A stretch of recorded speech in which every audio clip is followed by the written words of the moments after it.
Mawodi is president of the Black Lawyers Association Student Chapter. William, good evening to you, and thank you for joining us on Newsnight. Now, as a young leader, what do you see as your responsibility in charting the future direction of this country?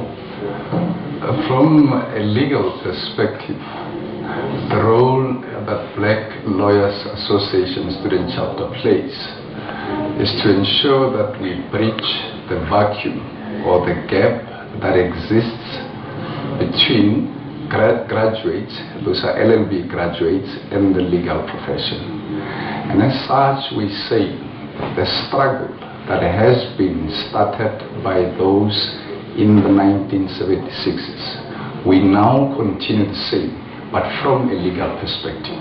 As a legal student yourself, then what are your own ambitions? Of course, like any other student leader in this fraternity, my ambitions are, amongst others, to ensure that Black lawyers in this country are empowered to own their own law firms, take in law graduates and law students as they graduate from their respective institutions of higher learning. Much has been said about whether we still need these professional bodies representing blacks. Do you think there's still a role for that? Because some people would say 17 years after democracy, we're integrated. You see, if I were to take you back a bit, one of the fathers of black consciousness, Steve Biko, indicated to the nation, and particularly the youth then, that our minds are no less invented and our ambitions should never be kept or controlled by the system then.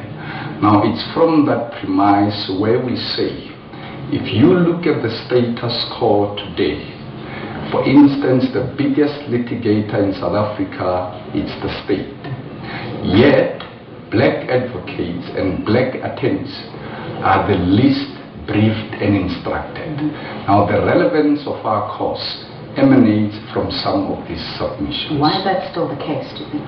As I've indicated, the system has previously been made in a manner that black attorneys and black advocates were seen as less superior to their white counterparts.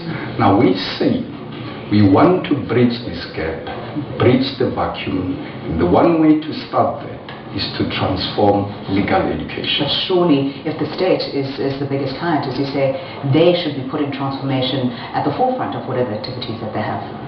Hence, the existence of voluntary associations like the Black Lawyers Association and NADEL, to ensure that, amongst others, let black attorneys, practitioners and black advocates in South Africa, let them be treated or let them earn the same respect that they deserve, that it's equal to their counterparts. Outside of the legal fraternity, though, William, do you think that South Africa's youth is sufficiently engaged in the political and social issues of the day? To a great extent, yes, but I would say there's a lot to be done. Hence, as the Black Lawyers Association Student Chapter, we exist in almost every institution of higher learning where there is a faculty of law. From those branches, we then united and formed the national existence of BLA Student Chapter.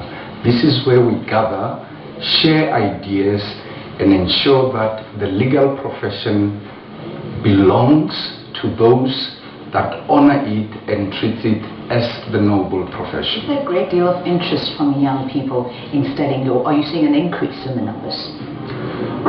Look, statistics will dictate.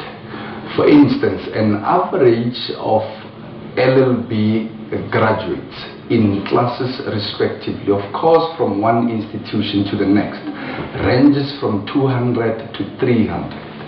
So that in itself indicates the interest that young people in South Africa are forever or constantly developing in this noble profession. William, thank you so much for your time. That was William Mawodi, president of the Black Lawyers Association Student Chapter.